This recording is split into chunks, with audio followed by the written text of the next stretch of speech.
1000 ներողություն էլի, այն որ առօրյա ցիրիկուն խոսում են նրա մասին, ով ինչ կանա պետական բյուջեից ուտում եւ գործողումներում գտնվում եւ այլն, ես պետք է արձանագրեմ հետեւյալը։ Իսկ օրինակ նորմալ ենք համարում, որ մենք տարիներով չեն գալիս հանձնաժողովներին նիստում։ Լավ, չեք գալիս, ոչինչ ձեր գործն է։ Բայց ինչ գումարներով եք գոյատևում, որտեղ ամեն անգամ չգալու համար պատգամավորը դու գանվում է եւ այլ եկամուտի աղբյուր, որ պատգամավորը չպետք է ունենա օրենքով սահմանված եղանակով։ Բայց սա չի վերաբերում նախագծին։ Ես ունեմ առաջարկներ հայտարարության վերաբերյալ։ Ես առաջարկում եմ հայտարարությունը անվանել հետեւյալ կերպ։ Ուր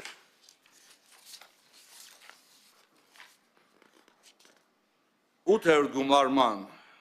խորհրդարանի ընդդիմության ճգնաժամի եւ ընդդիմադիր գործունեության ձախողման մասին նախագիծ։ Հիմա անդրադառնամ բովանդակային ասացներին։ Մենք մի առավելություն ունենք մյուսների նկատմամբ։ Ես հիմա խոսում եմ նույնիսկ ոչ թե որ նույնիսկ որպես պատգամավոր չեմ խոսում, Վլադիմիր Վարդանյանն է խոսում։ Գիտեք որն է այդ առավելությունը։ Ոչ խելոք ենք, ոչ հայտնի ենք, ոչ մի բան ենք։ Մի հատ առավելություն ունենք։ Անկեղծ ենք եւ ստանձնում ենք պատասխանատվությունը։ Պարոն Մամիջյան, իմ կողմից շատ հարգված։ Եթե դուք ասում եք մեր առաջնորդը Դավիթ Համբարձումյանն է, ես կարող եմ արձանագրեմ, որ Հայաստանի Հանրապետության կուսակցության առաջնորդը Դավիթ Համբարձումյանն է։ Այո, որովհետեւ խորհրդարանական երկրում, եթե ես ասում եմ, որ սա է առաջնորդը, ուրեմն դա էլ առաջնորդն է։ Երկրորդ Ցավոք մեր չես տեղապարում Մելքոյան։ Ես կարող եմ արձանագրեմ, որ Դաշնակցության առաջնորդը եւս Դավիթ Համբարձումյանն է։ Ինչու՞ չէ։ Որովհետեւ դուք բերել եք մի վարքան, ես ավարտեմ։ Ընթացակարգին քիչ եք հետևում, Տիկին Մկրտչյան, խախտում են ընթացակարգը, թույլ չեն տալիս, որ ես ելույթ ունենամ։ Դրել են չէ, դուք եք ընտրեք կամ չեք ընտրել, դա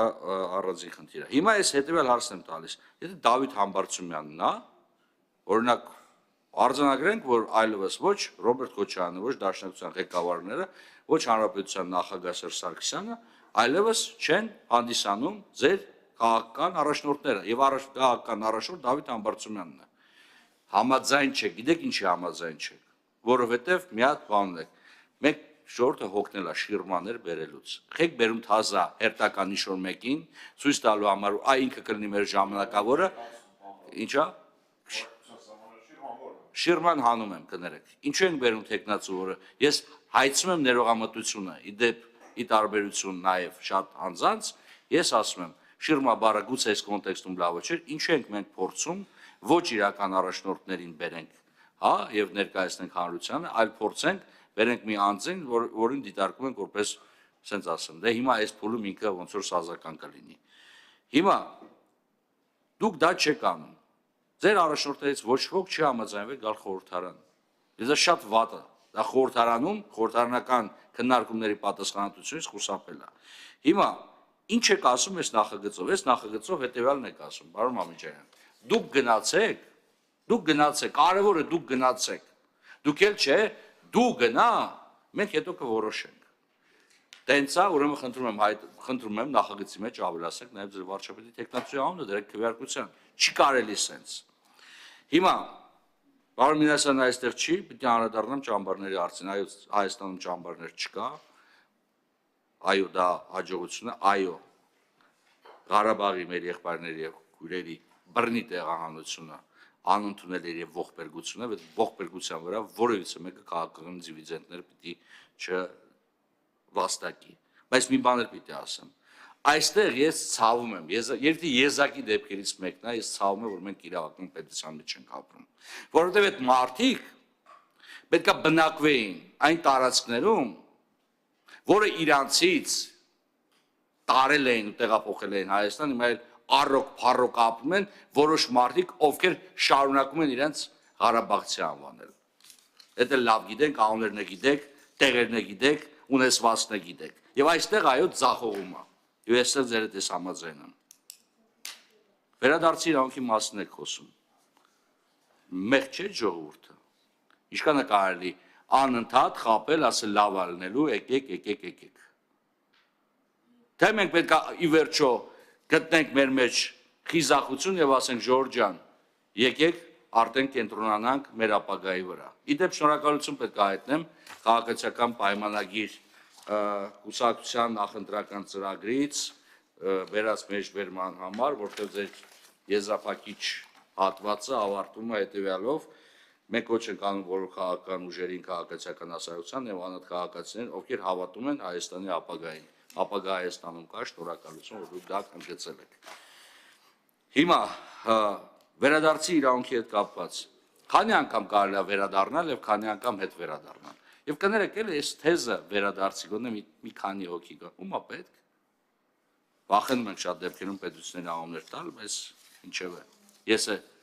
թողեմ այս պարտականությունը ձեզ։ Հիմա ո՞նց է փոխվում վարչապետը։ Վարոն Մամիկյան, ո՞նց է փոխվում վարչապետը։ Վարչապետը փոխվում է այն պարագայում, երբ որ կա քաղաքական ճգնաժամ, ցավում են, բայց այսօր Ֆրանսիայում ունի քաղաքական ճգնաժամ եւ վարչապետը, որի կառավարությունը 24 ժամ էր նոր ձևավորվել, հրաժարական է տվել։ Ճգնաժամ, լուծում։ Ստեղծել ճգնաժամ, հետո արհեստականորեն որոշել լուծումներ չի ստացվում։ Այդ ճգնաժամը կամ պետք է լինի, կամ պետք չլինի։ Վարչապետը կարող է փոխվել հետևյալ պարագայում, օրինակ, երբ որ կոալիցիոն կառավարություն դադարում է գոյություն ունենալ։ Երբ որ օրինակ ենթադրում եմ ձեր դեպքն է, երբ որ իշխող կուսակցությունը որոշում է, որ այլևս այս մարտը իր առաջնորդը չի եւ Y մարտում բերում է իր առաջնորդ։ Օրինակ ձեր պարագայում ես ինչպես հասկացա, այլևս Դավիթ Համբարձումյանն է ներկայացնում Հայաստանի Հանրապետության կուսակցության առաջնորդությունը։ Չէ, դե ունեմ, այն ինչ որ ունեմ, որտեվ խորհրդարանական երկրում իշխող մեծամասնության ղեկավարը նույնիսկ առանց ընտրության դառնում է վարչապետ, դա է տրամաբանությունը։ Բրիտանիական տրամաբանությունն է դա։ Մենք ժողովրդին չենք ասում, բայց ասում Ժորժ ջան, մենք չունենք ոչ ճգնաժամ ներսում, ոչ էլ